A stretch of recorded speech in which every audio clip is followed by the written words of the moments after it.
नमस्कार दोस्तों, स्वागत है आपका हमारे YouTube चैनल जलधारी क्लासेस में।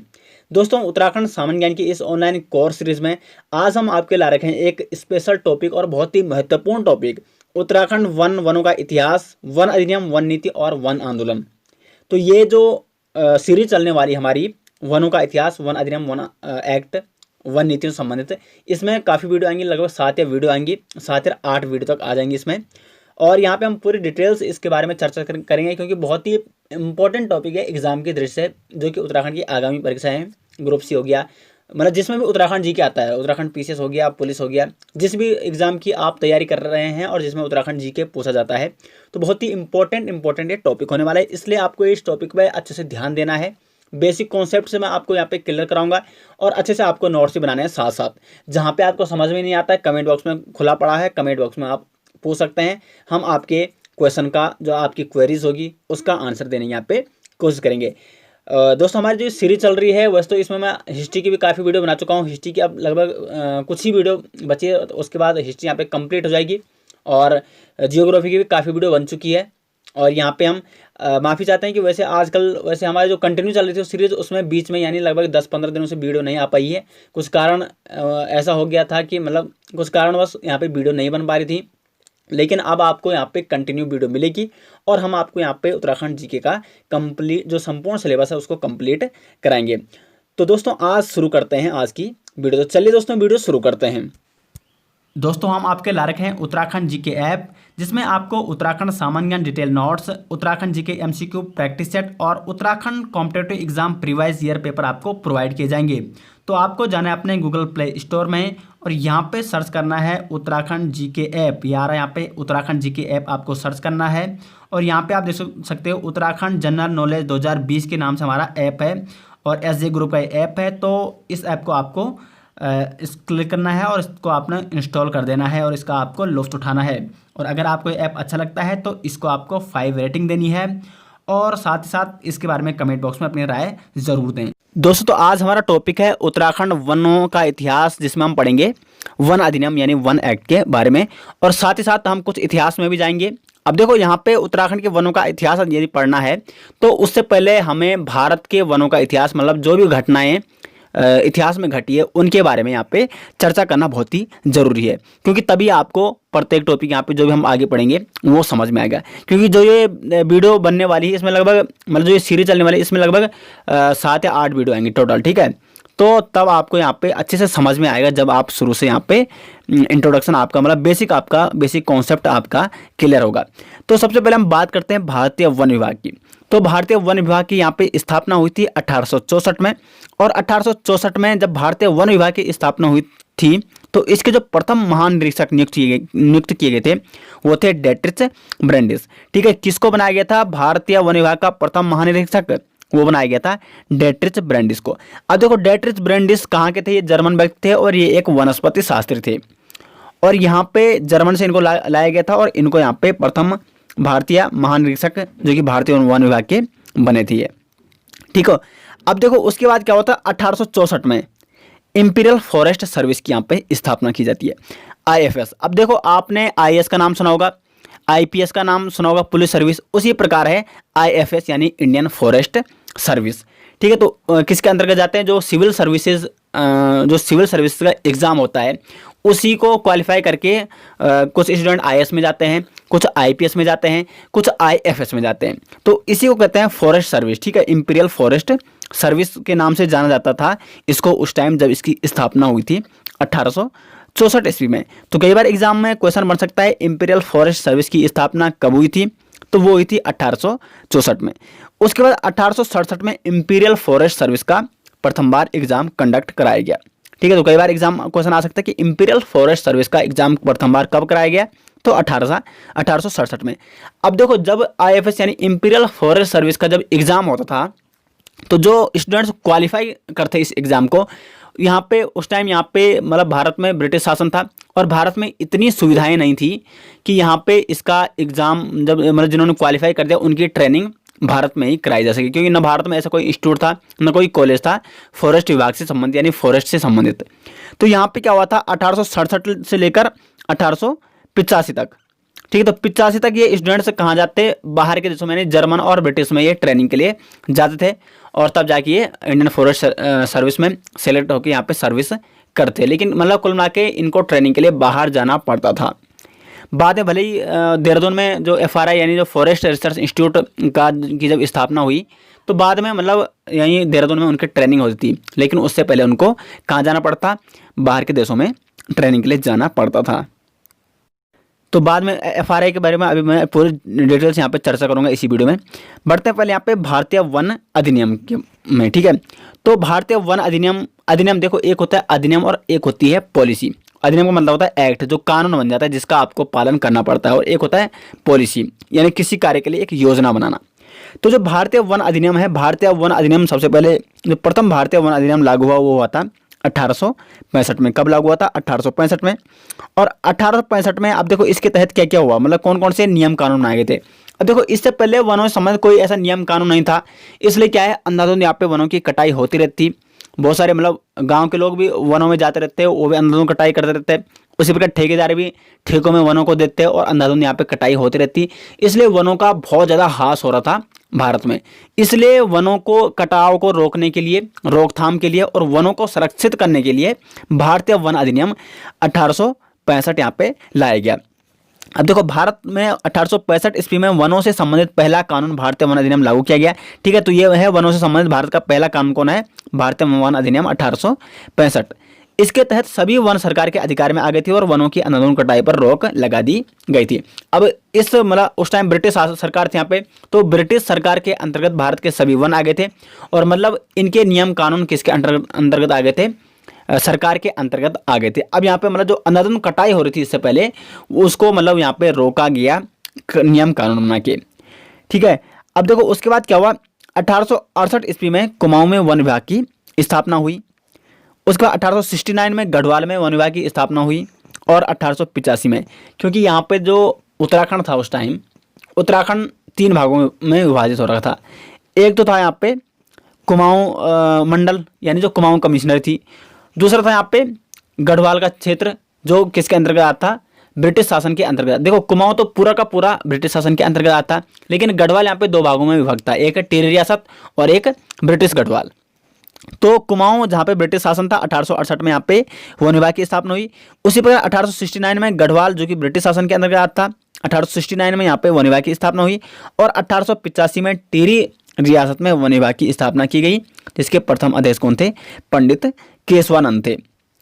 उसके बाद यहाँ पे आते हैं भारतीय वन अधिनियम 1878 में, ठीक है। एक भारतीय वन अधिनियम तो लागू हो गया कब, 1865 में, लेकिन उसके बाद इसमें कुछ संशोधन किए गए, क्योंकि अभी भी बहुत सारे ऐसे नियम कानून बनाए जाने थे जिससे और ज़्यादा मतलब जो कटाव हो रहा था उसको रोका जा सके, मतलब वनों को संरक्षित किया जा सके। तो यहाँ पे भारतीय वन अधिनियम 1878 ला गया। और ये किसमें संशोधन था, जो यहाँ पे 1865 में भारतीय वन अधिनियम लागू किया गया था, उसमें प्रथम बार संशोधन किया गया। कई बार एग्जाम में क्वेश्चन आ सकता है कि भारतीय वन अधिनियम 1865 में सर्वप्रथम संशोधन कब किया गया, तो वो कब किया गया था, 1878 में भारतीय वन अधिनियम 1878 लाकर। तो यहाँ पे आप देख सकते हो, यह अधिनियम भारतीय वन अधिनियम 1865 में प्रथम संशोधन करके बनाया गया। राष्ट्रीय वन अधिनियम 1878 के तहत वनों को 2 भागों में यहाँ पे इसमें बांटा गया था। एक हो गया रिजर्व्ड फॉरेस्ट, जिसको आरक्षित वन कहते हैं, और दूसरा हो गया प्रोटेक्टेड फॉरेस्ट, जिसको संरक्षित वन कहते थे। तो जो रिजर्व्ड फॉरेस्ट थे उसमें तो ऐसे नियम कानून बनाए गए थे कि यहाँ पे मतलब किसी को भी अलाउड नहीं था वहाँ पे जाना या पेड़ों की कटाई करना। जबकि जो प्रोटेक्टेड फॉरेस्ट थी उसमें कुछ हद तक सुविधाएं दी गई थी गांव वालों को, क्योंकि देखो जो गांव के आदमी होते हैं उनको तो मतलब सारा जीवन उस टाइम क्या होता, जंगल पर आधारित रहता था। वहाँ पे उनको घास लानी थी या खाना बनाने की लकड़ियाँ उनको चाहिए थी, या बहुत सारे ऐसे कार्य थे, मतलब जंगलों पे उनको आधारित रहना पड़ता था।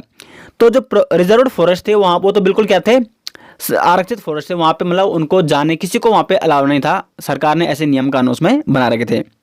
जबकि जो प्रोटेक्टेड फॉरेस्ट है वहाँ पे कुछ छूट दी गई थी गांव वालों को। तो इन दो यहाँ पे मतलब वनों को यहाँ पे 2 भागों में डिवाइड किया गया था भारतीय वन अधिनियम 1878 में। और दूसरा यहाँ पे प्रमुख कार्य क्या हुआ, ये आपको याद रखना है कि राष्ट्रीय वन अधिनियम 1878 में टिम्बर यानी जो इमारती लकड़ियाँ होती हैं उन पर टैक्स लगाना शुरू कर दिया था इस टाइम। इससे पहले टैक्स नहीं लगता था। अब क्या हुआ, जो इमारती लकड़ियाँ, अब देखो जब टैक्स नहीं लगता तो जो इमारती लकड़ियाँ होती थी, जो टिम्बर की लकड़ियाँ होती, उनकी अंधाधुंध कटाई यहाँ पे होती और इमारतों को बनाने में उनका बहुत ज़्यादा प्रयोग यहाँ पे किया जाता था। लेकिन अब क्या हुआ कि जब इसमें टैक्स लगना शुरू हुआ तो कहीं ना कहीं मतलब पैसे के डर से या टैक्स के डर से यहाँ पे इनकी जो अंधाधुंध कटाई होती उसको काटना मतलब काफ़ी उसमें रुकावट आ गई थी, काफ़ी मतलब वो संरक्षित हो गई थी। ठीक है, तो इसमें आपको ध्यान के रखना है 1878 में जो राष्ट्रीय वन अधिनियम 1878 लागू किया गया उसमें टिम्बर यानी इमारती लकड़ी पर टैक्स लगाना शुरू कर दिया गया है। अब आपको एक चीज़ यहाँ पे ध्यान रखने की, और किसी भी लकड़ी पर अभी क्या नहीं है, टैक्स नहीं है, अभी आगे आगे लगेगा। जब लगेगा मैं आपको बताऊंगी कब यहाँ पे सभी मतलब जो भी वन की बहुमूल्य वस्तुएं हैं, जो भी वन की उपजाऊ मतलब जो भी पेड़ पौधे हैं उन पर टैक्स, सभी पेड़ों पे क्या लगा, बाद में टैक्स लगा। लेकिन अभी सिर्फ किस में है, 1878 के अकॉर्डिंग टैक्स किस में लगा, सिर्फ टिम्बर यानी इमारती लकड़ियों पे यहाँ पे टैक्स लगा। अब बात करते हैं हम FRI यानी फॉरेस्ट रिसर्च इंस्टीट्यूट, जिसको मतलब देखो फॉरेस्ट रिसर्च इंस्टीट्यूट तो अब है इसका नाम, पहले इसका नाम इंपीरियल फॉरेस्ट सर्विस मतलब पहले इसका नाम क्या था, फॉरेस्ट स्कूल ऑफ देहरादून, अलग अलग नाम रहे इसके। ठीक है, FRI फॉरेस्ट रिसर्च इंस्टीट्यूट। अब देखो इसके इतिहास के बारे में पहले जान लेते हैं। ये देहरादून में स्थित है, ये तो आपको पता ही होगा, कई बार एग्जाम में पूछा भी जाता है और बड़े गर्व की विषय है कि हमारे उत्तराखंड के देहरादून में स्थित है फॉरेस्ट रिसर्च इंस्टीट्यूट। अब देखो 1878 ईस्वी में भारत के प्रथम फॉरेस्ट स्कूल की स्थापना हुई। ठीक, तो कब हुई इसकी स्थापना, 1878 में। इसका उस टाइम नाम क्या था, फॉरेस्ट स्कूल ऑफ देहरादून, और इसकी स्थापना कोई देहरादून में हुई जिसका नाम क्या था, फॉरेस्ट स्कूल ऑफ देहरादून। और किसने इसकी स्थापना की, इसके संस्थापक कौन है, तो डेट्रिच ब्रैंडिसी इसके क्या थे, संस्थापक थे। उसके बाद क्या हुआ, 1884 में इसका नाम बदलकर क्या रखा गया, फॉरेस्ट स्कूल ऑफ देहरादून का नाम बदलकर imperial forest school of Dehradun इसका नाम रखा गया है। ठीक है, तो कब इसका नाम बदला, 1884 में। उसके बाद क्या हुआ, 1906 में दोबारा इसका नाम बदलकर क्या रखा गया, imperial forest school of Dehradun का नाम बदलकर इंपीरियल फॉरेस्ट रिसर्च इंस्टीट्यूट। ठीक है, अब इसका नाम क्या हो गया, imperial forest research institute, IFRI, या बाद में इसको क्या बोलते हैं, FRI बोलते हैं इसको सीधे। ठीक है, फॉरेस्ट रिसर्च इंस्टीट्यूट। तो 1906 में इसका नाम क्या रखा गया, FRI यानी फॉरेस्ट रिसर्च इंस्टीट्यूट के नाम से इसको अब जाना जाता है। तो ये आपको अब देखो कई बार एग्जाम में क्वेश्चन बनता है कि FRI की स्थापना कब हुई, तो क्या आता है, डायरेक्ट ऑप्शन आ गया अगर 1906 तो आपको 1906 में, यानी यदि क्या देखो अलग अलग टाइप के क्वेश्चन बन सकते हैं। कई बार ये आता है कि उत्तराखंड के प्रथम या भारत के प्रथम जो फॉरेस्ट स्कूल की स्थापना कब हुई, तब तो ये हुआ 1878 में। लेकिन कई बार डायरेक्ट क्वेश्चन ये पूछा जाता है कि FRI फॉरेस्ट रिसर्च इंस्टीट्यूट। अब देखो अभी तक ये कहता है स्कूल था, 1878 में भी ये है फॉरेस्ट स्कूल, 1884 में भी क्या है, इंपीरियल फॉरेस्ट स्कूल। लेकिन इंस्टीट्यूट कब बनाए, इंस्टीट्यूट बना था ये 1906 में। तो FRI की स्थापना कब हुई, 1906 में। ठीक है, तो ये चीज़ आपको यहाँ पे नोट कर देनी है, कई बार स्टूडेंट्स को बहुत ज़्यादा कन्फ्यूजन होता है इस चीज़ में। अब देखो FRI के बारे में मैंने पूरी आपको इतिहास यहाँ पे बता दिया। अब बढ़ते हैं भारतीय वन अधिनियम 1927 में। एक और क्या हो गया, संशोधन हो गया है। देखो ये तीसरा मतलब दूसरा संशोधन है। सबसे पहले यहाँ पे आपने देख लिया होगा भारतीय वन अधिनियम 1865, उसके बाद इसमें संशोधन किया गया, तब क्या लाया गया, भारतीय वन अधिनियम 1878 में। और अब भारतीय वन अधिनियम 1878 में संशोधन करके क्या लाया गया, भारतीय वन अधिनियम 1927। ठीक है, तो तीसरी बार ये क्या है, संशोधन हो रहा है, सॉरी दूसरी बार, प्रथम बार तो बना 1865 में, उसके बाद 1878 में संशोधन किया गया और 1927 में यहाँ पे दूसरा संशोधन किया गया। तो यह अधिनियम राष्ट्रीय वन अधिनियम यानी भारतीय वन अधिनियम 1878 में किया गया, मतलब 1878 का क्या ये संशोधन था। भारतीय वन अधिनियम 1927 में वनों को 3 भागों में बांटा गया था। देखो 1878 में तो सिर्फ 2 भागों में बांटा गया था, रिजर्व फॉरेस्ट और प्रोटेक्टेड फॉरेस्ट। अब यहाँ पे 3 भागों में बांटा गया है, रिजर्व फॉरेस्ट, प्रोटेक्टेड फॉरेस्ट और विलेज फॉरेस्ट। तो जो रिजर्व फॉरेस्ट है वो तो वही वाला है जैसे पहले था कि यहाँ पे बिल्कुल ऐसे नियम कानून बने हैं कि यहाँ पे किसी को भी अलाउड नहीं है कोई भी ऐसे कार्य करना, मतलब वनों को काटना या जाना ही अलाउड नहीं है। ठीक है, सरकार की अनुमति वहाँ पे ज़रूरी है। उसका आता है संरक्षित वन, काफ़ी इसमें कुछ हद तक वहाँ पे अलाउड कर रखा। और बाकी जो ग्रामीण वन है तो ग्रामीण लोग उसका मतलब अपने लिए, अपने जो उनकी दैनिक प्रक्रियाएँ होती है उसके लिए इन वनों का प्रयोग कर सकते हैं। तो जो ये भारतीय वन अधिनियम 1927 में इसमें 3 भागों में वनों को बांटा गया है। और उसके बाद एक और महत्वपूर्ण चीज़ है यहाँ पे, जो भारतीय वन अधिनियम 1927 था उसमें क्या हुआ कि देखो अभी तक क्या था, 1927 से पहले अभी तक क्या था, टैक्स कौन सी लकड़ी पे था, सिर्फ टिम्बर यानी इमारती लकड़ियों पर। लेकिन भारतीय वन अधिनियम 1927 में ये भी लाया गया है कि जो भी वनों से प्राप्त जो भी उपज है, यानी प्रत्येक उपज जो पेड़ों की कैटेगरी में आते हैं, ठीक है, अब जो घास की कैटेगरी में आते हैं उसको तो काट सकते हैं, उसमें कोई टैक्स नहीं लगेगा। लेकिन जो पेड़ों की कैटेगरी में आते हैं, वनों की हर वो उपज जो पेड़ों की कैटेगरी में आती है, उस पर क्या लगा जाएगा, टैक्स लगा दिया जाएगा। तो 1927 में प्रत्येक पेड़ काटने पर क्या लगेगा, टैक्स लगेगा। ठीक है, तो ये चीज़ आपको नोट करनी है।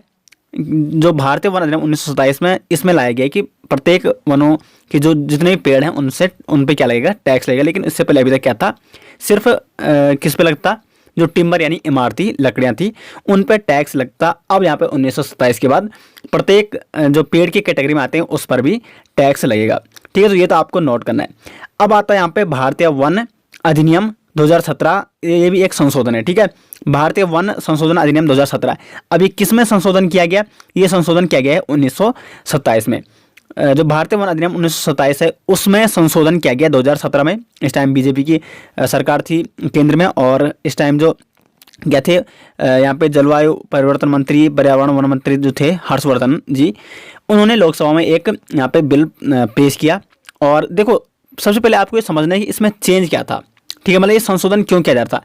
जैसे मैंने अभी आपको बताया कि जो ये है भारतीय वन अधिनियम 1927, इसके अकॉर्डिंग जो भी पेड़ों की कैटेगरी में जो मतलब जो भी वन आते हैं, जो पेड़ों की कैटेगरी में जो भी क्या है उपज है वनों की, उसमें सभी पे क्या लगेगा, टैक्स लगेगा। लेकिन यहाँ पे क्या, जो बांस का पेड़ है, ठीक है, पहले ये पेड़ की कैटेगरी में आता था, और बांस की मतलब बहुत ज़्यादा खपत है अपने देश में, बहुत ज़्यादा इसका प्रयोग किया जाता है। आपने देखो बांस का बहुत ज़्यादा प्रयोग होता है। अब इतना प्रयोग इसका होता है और इसकी अगर कटाई की जाए तो इसमें टैक्स भरना पड़ता सबको। इसलिए यहाँ पे मतलब बहुत सारे जिनको मतलब जिनका व्यवसाय चलता है बांस पे, उनको प्रॉब्लम्स थी। इसलिए सरकार ने क्या किया कि जो बांस का जो पेड़ की कैटेगरी में आता है उसको घास की कैटेगरी में डाल दे कि बांस क्या है, पेड़ नहीं है, बांस एक घास है जिसको आप बिना टैक्स के काट भी सकते हैं, और इसका क्या कर सकते हैं, एक्सपोर्ट इंपोर्ट कर सकते हैं। यानी एक राज्य से आप दूसरे राज्य में उसको बिना टैक्स के ले जा सकते हैं, और साथ साथ काट भी उसको बिना टैक्स के सकते हैं। यानी अब आपको बांस काटने के लिए टैक्स नहीं देना पड़ता है, बांस काटने की आपको अनुमति है। ठीक है, तो ये परिवर्तन किया गया 2017 में, क्योंकि मैंने जैसे आपको बताया कि बांस ही क्या है, बहुत ज़्यादा खपत है और व्यवसाय भी चलता है बांस से, बहुत सारा काम आता है बांस, इसलिए बांस को घास की कैटेगरी में डाल दिया गया है, और बांस को अब आप बिना टैक्स के काट सकते हैं। तो ये परिवर्तन किया गया भारतीय वन अधिनियम 1927 में। परिवर्तन किया गया, कब किया गया, 2017 में, जिसका नाम पड़ा तब भारतीय वन संशोधन अधिनियम 2017। अब इसके बारे में डिटेल्स आपको यहाँ पे बता लेता हूँ। भारतीय वन संशोधन अधिनियम 2017 के द्वारा भारतीय वन अधिनियम 1927 में संशोधन किया गया। और क्या संशोधन किया गया, अब बांस की लकड़ी को बांस के पेड़ को घास की कैटेगरी में डाल दिया जाए। यानी बांस पेड़ नहीं, बांस घास है जिसको आप अब काट सकते हैं बिना टैक्स के। उसका 18 दिसंबर 2017 में, ठीक है, लोकसभा में कब हुआ ये अधिनियम, अभी बिल था, बाद में एक्ट बना, कब हुआ पारित, 18 दिसंबर 2017 में बहुमत से पारित हुआ। और उसके बाद राज्यसभा में ये 26 दिसंबर 2017 को पारित किया गया। ठीक है, और भारतीय वन अधिनियम 1927 के तहत वनों से प्राप्त प्रत्येक उपज पेड़ पर टैक्स लगाया जाएगा। ये तो आपको पता ही है। लेकिन 2017 में क्या हुआ, जो भी क्या है 2017 में मतलब जो बांस था उसको पेड़ की कैटेगरी से हटाकर घास की कैटेगरी में रखा गया। तो दोस्तों ये तो मैंने आपको डिटेल्स बता दिया भारतीय वन अधिनियम यानी वन एक्ट के बारे में, जो क्या था, एक 1865, फिर यहाँ पे 1878। देखो 1865 में भारतीय वन अधिनियम बना, 1878 में उसको उसमें प्रथम क्या किया, संशोधन किया गया, फिर 1927 में दूसरा संशोधन, और फिर 2017 में संशोधन हुआ। ठीक है, तो ये मैंने भारतीय वन अधिनियम के बारे में आपको बताया। FRI यानी फॉरेस्ट रिसर्च इंस्टीट्यूट के बारे में आपको डिटेल्स यहाँ पे आपको बताया, उसकी हिस्ट्री के बारे में, और आगे भी बहुत सारी ऐसी चीज़ें अभी मैं आपको बताऊंगा। फॉरेस्ट पॉलिसी आएगी नेक्स्ट वीडियो में, ठीक है, और साथ साथ जो भी अन्य महत्वपूर्ण बिंदु हैं उन पर हम यहाँ पे चर्चा करेंगे। और जो ये वाली सीरीज़ है यानी वनों से संबंधित जो सीरीज़ है उत्तराखंड की, अभी उत्तराखंड के वनों का मतलब थर्ड वीडियो से उत्तराखंड के आसपास हम पहुँच जाएंगे। अभी ये क्या है सेंट्रल पे, और भारत का वनों का इतिहास और उत्तराखंड का वनों का इतिहास साथ साथ चल रहा है। फिर हम उत्तराखंड के वनों के इतिहास पे, उत्तराखंड के वनों के आंदोलन पे, और जो भी इस चीज़ से मतलब बहुत इंपॉर्टेंट एक टॉपिक होने वाला है उत्तराखंड जीके की दृष्टि से, यानी जो उत्तराखंड की आगामी परीक्षाएं। तो इसलिए आपको अच्छे से इसको समझना है, अच्छे से नोट्स बनाने और प्रत्येक वीडियो को देखना है। ठीक है। और बाकी आपको जो भी प्रॉब्लम होती है, कमेंट बॉक्स खुला है, कमेंट बॉक्स अपनी राय आप दे सकते हैं और कमेंट बॉक्स में पूछ सकते हैं। तो दोस्तों, और साथ साथ आपको इसके नोट्स हमारे उत्तराखंड जी के ऐप में मिल जाएगा। उत्तराखंड जनरल नॉलेज 2020 के नाम से हमारा ऐप है, आप उसको इंस्टॉल कर सकते हैं। और अगर आपको अच्छा लगता है तो आप उसको रेटिंग भी दे सकते हो। और वहाँ पे आपको मतलब जो भी यहाँ पे वीडियो आती है, सारी डिटेल्स नोट्स वहाँ पे आपको प्रोवाइड किए जाते हैं। तो दोस्तों, आशा करते हैं आपको वीडियो पसंद आई। वीडियो पसंद आए तो वीडियो को लाइक और शेयर जरूर कीजिएगा, और चैनल में पहली बार आए तो चैनल को सब्सक्राइब जरूर कीजिएगा। मिलते हैं नेक्स्ट के साथ, तब तक के लिए धन्यवाद।